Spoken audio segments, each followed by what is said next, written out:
ترکیه کاروان خواه بو کگزریان اما وک وزارت در و کود ویدا خویانی داجم بریان ها آماجه بکر اما زیادت لستانبول الگل میوانه که خو برای سرحان آفاجان سروک ناوند لکولینان یا ایرمه کود درباره ایران دا آوانا لکولینان دکن دی زیادت نقاش بکن برای سرحان هن گلب خیر هاتن شوی دست بکن هل وستا وزارت در و ترکیه درکت دا ویدا خویانی دا هن بگشتی ویل دانا اسرائیل اش بسر ایرانه چاوا دبینن و لترکیه شروع و بوهیا. Şimdi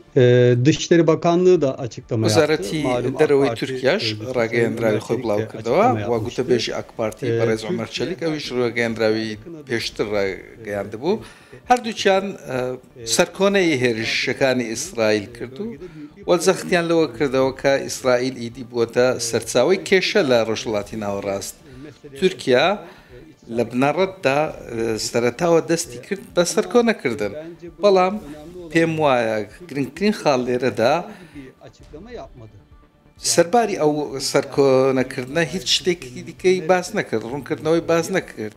Aya Tirkiye li çwê em rûdawaya ta çend legal Îrana و Tirkiye pê wan waya hewl didat ke li doxeke têbigat و هەوڵەکانی خۆش ئەو نبینێت کە بڵێت من لە دەرەوەی ئەو باز نێدام. لێ داخوایانەوەدا بەحسا غەزەیە ژیهاتیەکردن مە داخوایانیان تورکیەدا دیتن و ڕەخنەیەکی زێدە و لە دژڕاوەستانەوە لەسەر حکوومەتانە تەنیاهو هەیە و دیێڕە و شەڕ و شەڵاتانە بەڕاست هەموویەژی بخەمە ترسیەدا.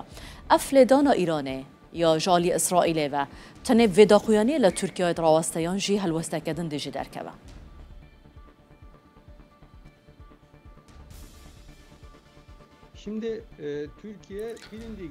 ئێستا وەکو دیارە و ڕوونیش بووەتەوە کە بەتایبەتی لە دوای 7 ئۆکتۆبەردا تورکیەیەکێک بووە لە وڵاتانەی کە زۆر ڕخنەی لە ئیسرائیل گرتبوو. تورکیا چەند شتێکی دەوت کە دەبێ کە ئیسرائیل جینۆسایدی کردووە کۆمەڵکوژی لە غەزەدا کردووە و بەردەوامیشە.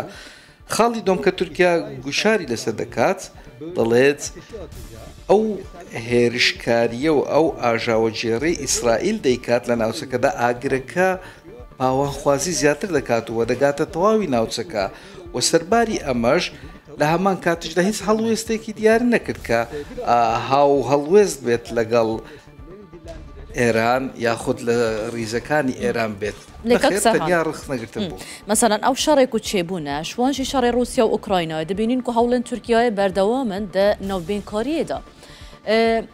تورکیا دێ ناوبێنکاریەکێ بکە دەدەست پێشخەریەکەوێ هەبە بوو vê babetêjî؟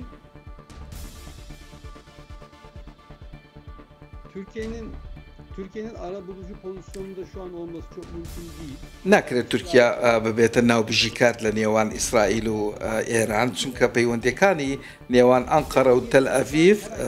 گرژی تێدا هەیە و لە هەمان کاتژدا پێم وانییە ئیسرائیلیش چاوی لەوە بێت کە تورکیا ناوبژیکاری بۆ بکرێت و لە هەمان کاتژدا دەبێ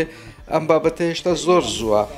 و بە دڵنیاییەوە ئێران وەڵامی دەداتەوە سەرباری ئەوەی کە ئیسرائیل هێرشەکەی دەستی پێکرد هەر چەندەها ئیسرائیل هەوڵ دەدات کە هێرشێکی زیاتر بکات و ئێرانیش هەوڵ دەدات لە وەڵامدانەوە کە دەزیانی زۆر گەورەتر بە ئیسرائیل بگەێنێت بەڵام پێم وانییە بە هیچ شێوەیەک تورکیا لەو قۆناغەدا بێت کە بتوانێت ناوەنگیری بکات. هون چاوەڕێتکەن بەر بە کو دەرێبە بچە چەند بەرفرە ببە. ئەف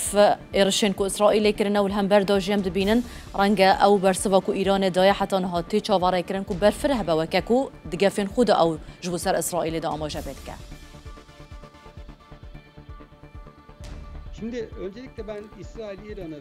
بە سەرەتا لە نێوان ئیسرائیل و ئیرانەوە باز بکەم کە چەند هەفتەیەک لە بەر لەو جەنگە کە ڕووی داوە چونکە ئیسرائیل گورزێکی زۆر بەهێزی لە ئێراندا ئێران بە ئاسانی لەژێر ئەو بارە قورسەدا هەڵناستێت و ئێران هەر دەبێ وەڵامی بداتەوە دەبێ جەخت لەسەوەدا بکەمەوە کە هەر دەبێ وەڵامی بداتەوە یەکێک لە کێشە هەرە سەرچیەکان یاخود خاڵە هەرەچیەکان ئەوەیە ئایا ئێران ئەمریکا بە ئامانج دەگرێت یاخود ناگرێت بەش بە حاڵی خۆم پێم وانیە ئەم هەڵەیە بکات چونکە هەڵەیەکی یەکجار زۆر گەورە دەبێت ناوێت ئەمریکاش بێتە سەر خەت و دوژمن کاری بکاتەوە دووبەرەی جیاوازی جەنگ بکاتەوە. برای سرحان مثلا ترکیه و اسرائیل لسوریا ناکو کیوان دجی هفن دکارین وی اکی بیشین ایران جی دبه جهو خالا ناکو کات نابرا و زیده تر کرنا وان گرجیانت نابرا اسرائیل و ترکیه دا. Şimdi Türkiye ile İsrail arasında esasen تورکیا و ئیسرائیل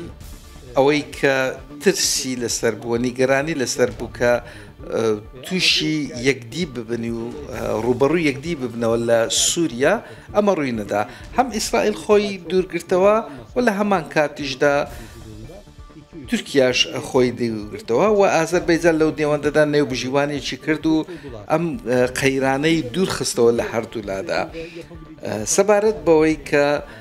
ئایا ئیسرائیل چی دەکات لەبارە ئێران پێم وانیە جگە لە ئێران دەست بۆ ناوچەیەکی دیکەشدا بات و لە هەمان کاتشدا ئێران سەلماندی لەم ئۆپەراسیۆنە کێشەی هەواڵگریەکی ناوخۆی یەکجار زۆر گەورەی هەیە سیر کە لە چەند کاژێرێکدا چەندین فەرماندەی سەربازی باڵای کوژرا و هەرچەندە دەڵێت وەڵام دەدەمەوە وەڵامیش دەداتەوە بەڵام پێم وانیە ئەو زیانە گەورەیە بە ئیسرائیل بگەێنێت کە ئیسرائیل گەیاندیەتی مەگەر لە ڕێگەی حوسیەکاندا ئۆپەراسیۆنێکی زۆر گەورە بکات بەڵام لە هەمان کاتیشدا حوسیەکانیش لەو توانادانین کە زیانی زۆر گەورە بە ئیسرائیل سەرحان وەکە مەدید کو دەما خوددا دەماک و ئەمریکا ئێرشی سەر عێراقی کردبوو